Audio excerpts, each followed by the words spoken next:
The compound where Agu and Esther lived was modest. Painted beige walls, a quiet gate, and the occasional hum of generators. Their neighbors believed Agu was just a delivery man, a quiet, hard-working man who rode his bike daily with a large pizza box strapped on the back. Nobody suspected that Agu, behind that quiet demeanor, but beneath the surface of that soft-spoken man, delivering pizzas across Lagos, was the real Agu Ezenwa, CEO and founder of Gold Rock Enterprises, a billion-naira conglomerate dealing in real estate, tech, media, and luxury goods.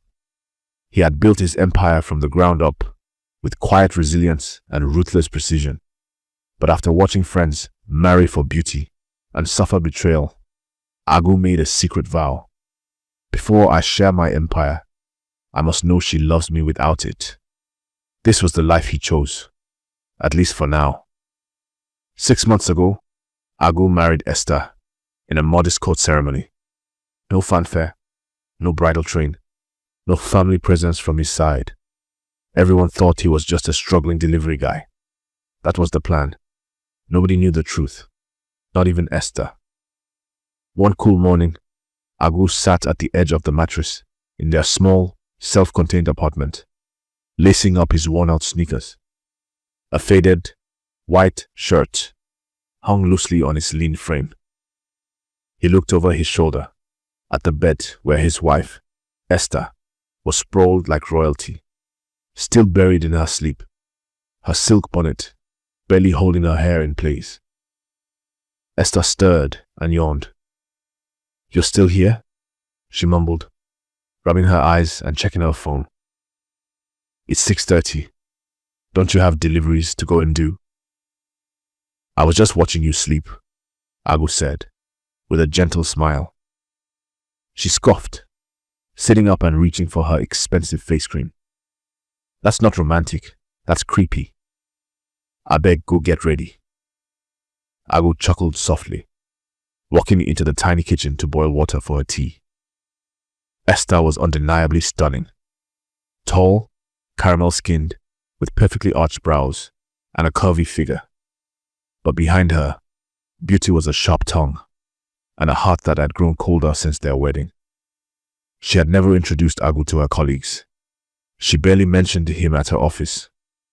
Most nights, she returned late, dressed in power suits and perfume that wasn't hers in the morning. She worked at a company called Gold Rock Enterprises, the very empire Agu ruled behind closed doors. She didn't know, not yet. Sometimes Agu wanted to scream, "That company you worship? I built it. That boss you fear? He answers to me."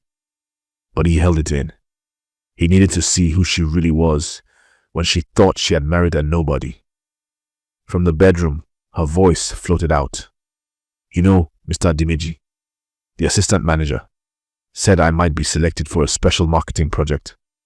If I land it, we'll be set. Finally, we'll escape this life." Agu brought her a cup of tea. "That's great. I'm proud of you." She took it and sipped without a thank you. "I just wish you had more ambition, Agu. Even a gate job at my office would be better than running around with pizza boxes." "I like my work," Agu said simply. She rolled her eyes. "Of course you do." They ate in silence. He had made toast. She barely touched hers. "By the way," she said as she got up to get dressed, "don't wait up for me tonight. There's a dinner meeting after work." "Is Dimeji going to be there?" She paused. "Why are you asking?" "I'm just curious." "Then don't be," she snapped. "Worry about your deliveries." Agu watched her as she dressed in a sleek maroon gown, fitted at the waist, with gold earrings that glinted in the light. She was breathtaking, but his heart ached. This is the woman I married, he thought. The woman who calls me husband in public, but barely treats me like one in private. As she applied her lip gloss, she glanced at him through the mirror. "Don't forget to clean the kitchen before you leave," she said. "I don't like coming back to dirty plates." He nodded. Then she was gone. The door slammed behind her like a final punctuation mark. Agu exhaled deeply, walked back to the kitchen, and wiped the counter slowly. Then he picked up a black-covered journal from the shelf and flipped to the newest page. Day 180. She still looks at me like I'm a burden. I carried her in my heart. She carries me like baggage. But soon, the test will end, and truth will rise. He closed the journal, slid it beneath the cutlery drawer, and grabbed his helmet. Time to deliver pizzas, and maybe deliver judgment. The sun in Ikoyi was hotter than the rest of Lagos. Or maybe Agu was just sweating from something deeper than heat. He rode slowly into the private estate, the gleaming black gate opening after he flashed the pizza company's ID card and signed in. Block D, House 11, he muttered, reading the order slip. It was his last delivery for the day. He parked near a silver Mercedes-Benz and admired the house briefly. Expensive glass windows, polished tiles, and lush green hedges. Whoever lived here wasn't just rich. They wanted you to know it. Agu adjusted his cap, balanced the pizza box on one hand, and walked up the marble steps. He rang the bell. No answer. He knocked again, louder. Still nothing. Just as he turned to walk away, the door creaked open, and what he saw stopped his breath. Standing there was Esther, his wife, half naked, wearing nothing but a white towel wrapped loosely around her chest, water still dripping from her shoulders. Her mouth parted in frozen shock as her eyes locked onto his. Agu blinked. Esther? She stepped back instinctively, clutching the towel tighter. Agu? What are you doing here? I should be asking you that, Agu said, his voice tight, eyes scanning the lavish interior. What? What are you doing here? In a towel? I came for a meeting. A business meeting, she said, fumbling with her words. My clothes got stained.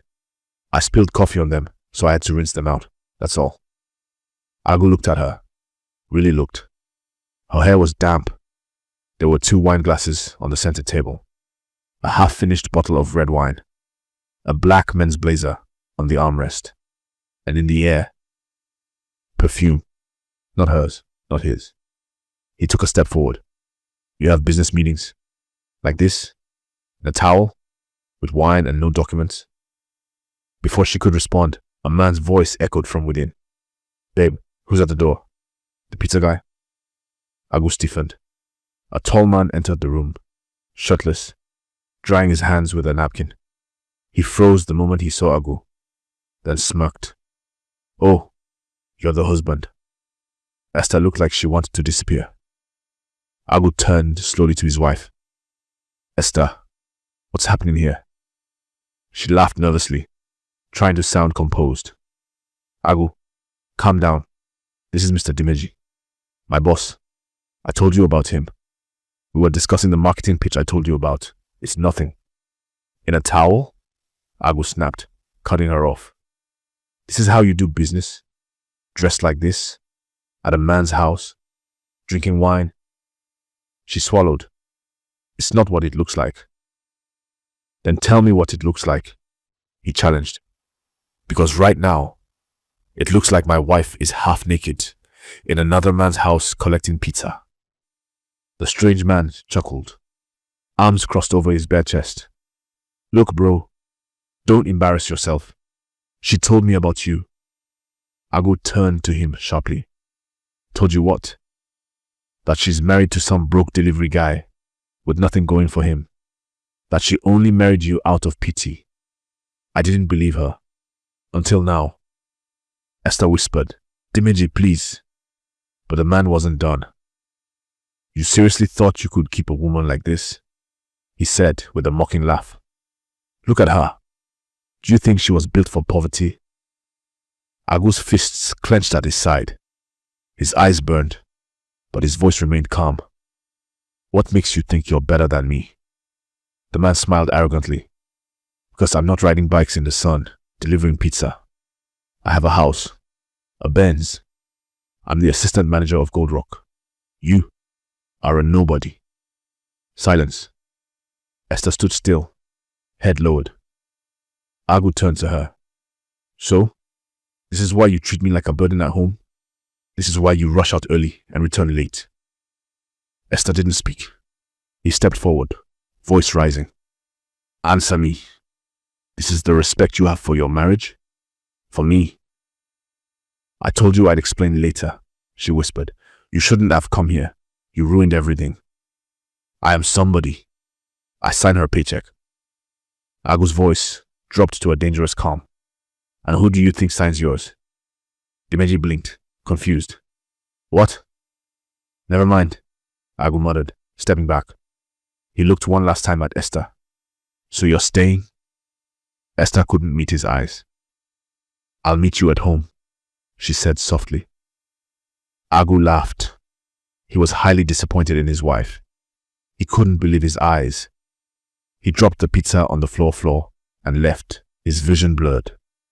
But not from the sun, from the betrayal. That night the apartment was drenched in silence. Not the peaceful kind. The kind that sits heavy in the chest, choking the air like smoke after a fire. Agu sat motionless on the edge of their bed, still in his delivery uniform. He hadn't even removed his shoes. His helmet rested beside him.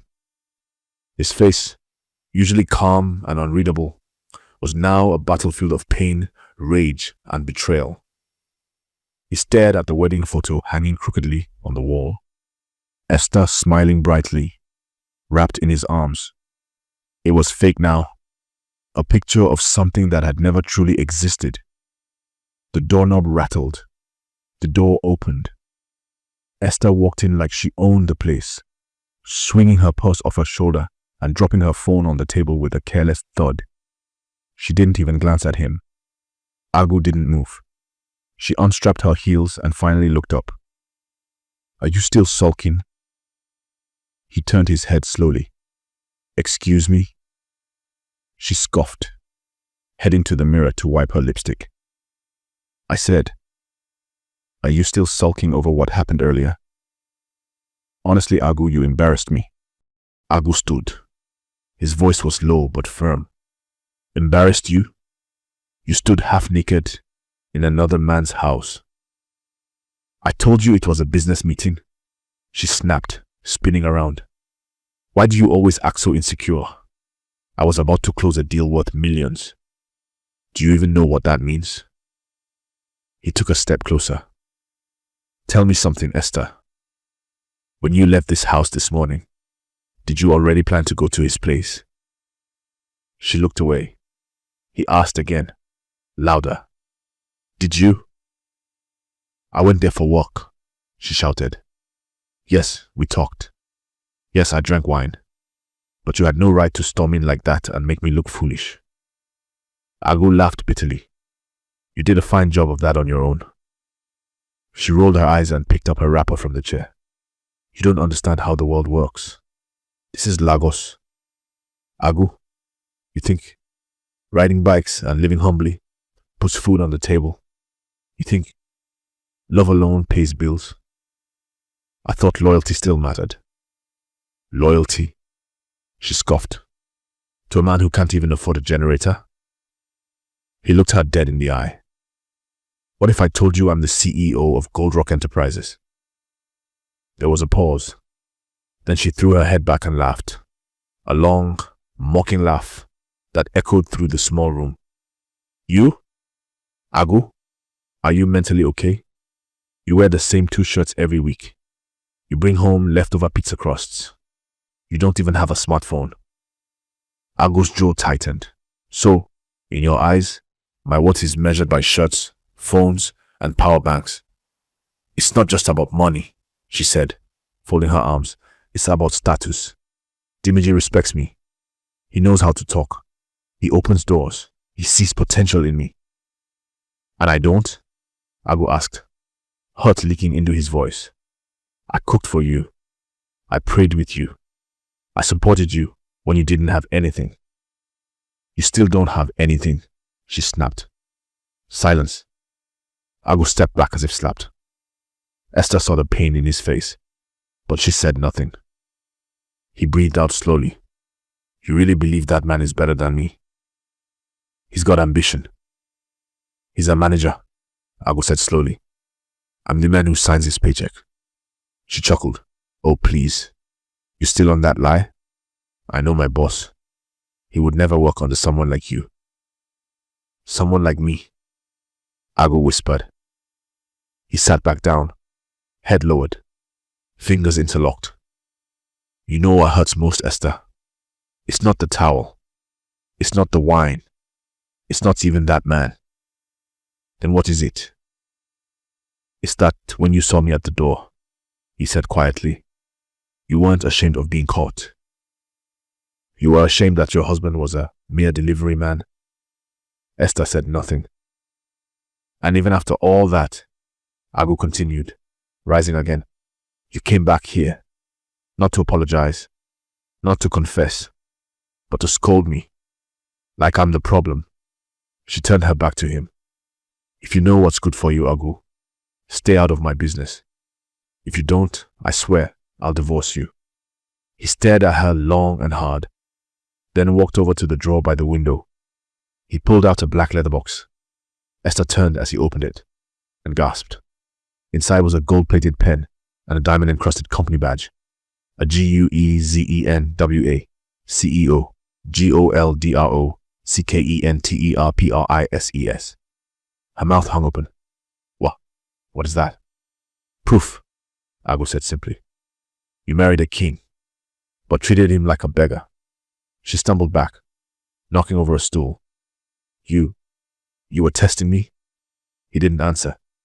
He just looked her in the eye, and the silence said everything. Esther didn't know what to believe. Could this be possible? Could Agu, the poor delivery man, truly be a billionaire? Say said no. He must really be trying to pull a stunt to torment her because of what happened. She will wait till tomorrow. Then she will know if he was telling the truth. The next morning, Gold Rock headquarters gleamed under the rising sun. The towering glass building sat in the heart of Victoria Island, like a throne, radiating power. Inside, employees bustled about, unaware that today would change everything. Esther arrived in a navy blue pencil gown, her face perfectly contoured, her gait confident, perhaps too confident for someone who had just been caught. She walked past the front desk, flipping her straight weave behind her. Morning, Esther, the receptionist said. Esther nodded like a queen. Is Mr. Dimeji in? He just got in, the receptionist replied. Board meeting starting soon. Esther smiled and strutted to the elevator. Soon I'll be Mrs. Manager, she thought. And that poor excuse of her husband will be a forgotten phase. In her mind, she had justified everything. Agu had no ambition, no future.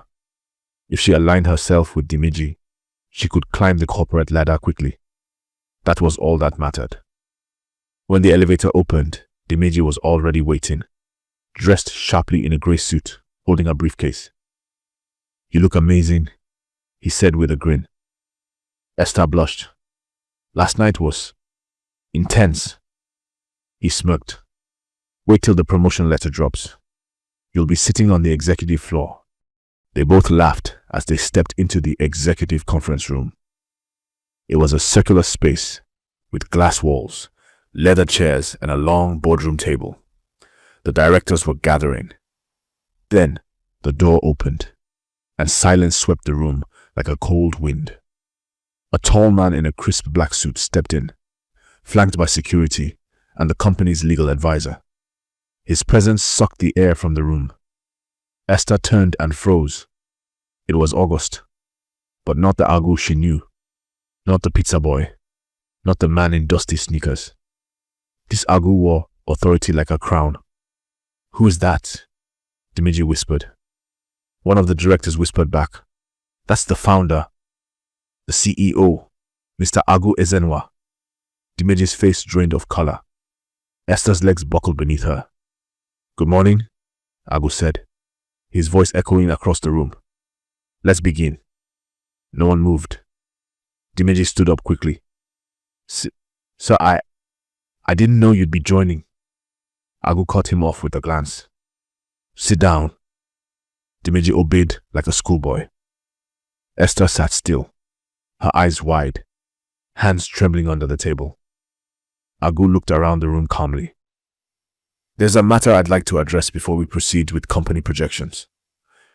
He opened a folder and pulled out 2 photos, one of Esther, wrapped in a towel, and the other of Dimeji, shirtless, beside a wine glass. He placed them gently on the table.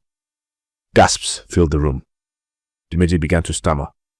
Sir, I can explain. Explain to who? Agu's voice boomed. To the board? To the shareholders? Or to me, the man whose wife you slept with in his own company? Esther let out a soft sob.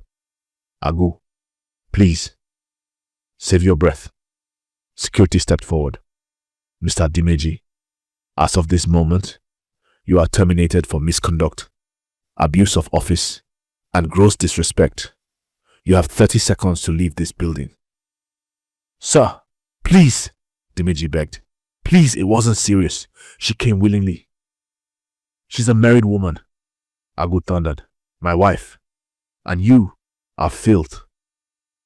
Dimeji dropped to his knees. Sir, please forgive me. Agu's fist clenched.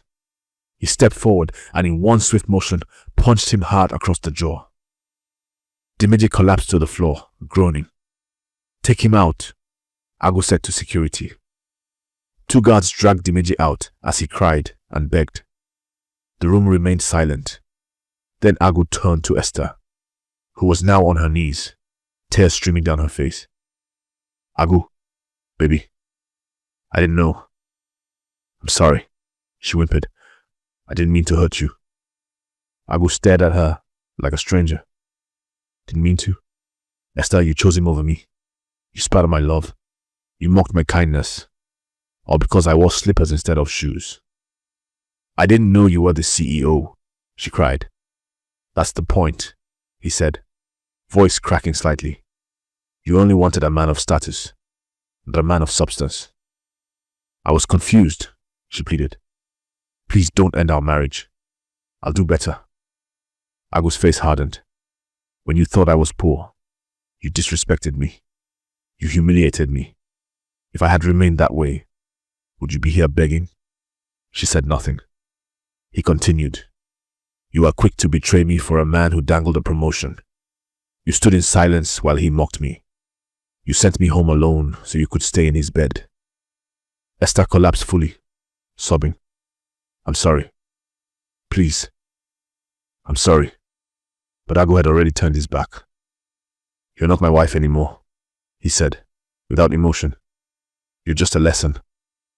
And with that he walked out of the room, leaving behind a woman, broken not by poverty, but by her own greed. The echoes of the boardroom confrontation still lingered like thunder across Gold Rock headquarters. Whispers traveled from one department to the next like wildfire. Did you hear? She was married to the CEO and didn't know? Imagine cheating with your husband's employee. Staff gathered in quiet corners, their voices low, their faces wide-eyed with disbelief. The story was juicier than any drama on Africa Magic. Meanwhile, Esther sat in the HR office, her eyes bloodshot, hands trembling. Her makeup had smeared from tears, and her phone buzzed endlessly, with messages she couldn't bear to open. The head of HR sat across from her, expression unreadable. Madam Esther, the woman said softly, the board has decided not to press charges for violation of company policy, but effective immediately, your employment with Gold Rock Enterprises has been terminated. Esther's heart dropped to her stomach. The HR head stood and pushed a brown envelope toward her. Here's your final salary. You have 10 minutes to pack your things and exit the premises. Security will escort you out. No, please, Esther sobbed. Please give me a chance to speak with Agu. I was misled. I didn't know. The woman's voice sharpened. You had a husband. You had a home, you had love, and you threw it away for a man with a title. So don't act like a victim here. Esther broke into tears. Minutes later, security guards stood by as she cleared her desk. Staff turned their backs. Some stared in shock. Others whispered behind her. Her heels clacked against the tiled floor like gongs of shame.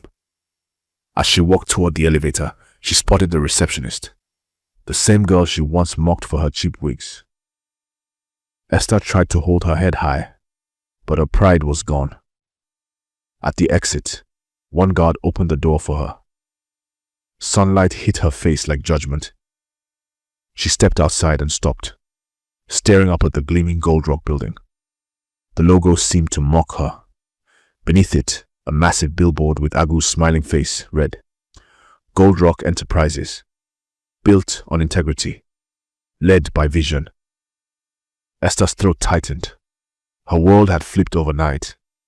The man I looked down on owns everything. Across the street, reporters were gathering. Somehow, the story had leaked. Cameras flashed. Is it true you cheated on the CEO with his assistant manager? Why didn't you know your husband was the owner? Did you marry him for love or for money? Esther covered her face and ran. Inside his penthouse office on the 10th floor, Agu stood before the glass wall, overlooking the chaos below. His eyes were quiet, calm, but inside him a storm raged. He had wanted to prove a point, and he had, but it didn't feel like victory. The door opened and the head of HR walked in. Sir, she said respectfully, Esther has been escorted out. Staff morale is shaken, but we're managing it. Agu nodded slowly. Good. Also, about the blacklisting. Do you want her banned from seeking employment in any of our subsidiaries? He thought about it for a moment. He imagined her struggling, begging, being mocked for years. But then he remembered the love he once felt, the dreams he had built with her in his mind, the way she used to smile when he brought her tea in the morning. No, he said finally. Let her go. Let life teach her. The woman nodded. Understood. As she turned to leave, she paused. Sir, for what it's worth, I admire your strength. Most men wouldn't have handled this with such class. Agu said nothing. He simply turned back to the window. Outside, Esther sat on the roadside, clutching her bag, phone in hand. She had called everyone. Her mother, her cousin in Abuja, even old friends she once ignored. Nobody picked up. The world had moved on. Even Dimiji had blocked her. She saw her reflection in a car mirror. Smeared makeup, messy hair, hollow eyes. She barely recognized herself. I still love you, she whispered aloud, tears dripping down her face. Agu, please come back. But Agu was gone. Back upstairs, he picked up his black journal. Day 181. She chose titles over truth, but I choose peace over pain. Love betrayed is a wound that may heal, but trust once broken rarely returns. He closed it and placed it on the shelf. The chapter of Esther was over. Now it was time to write a new one.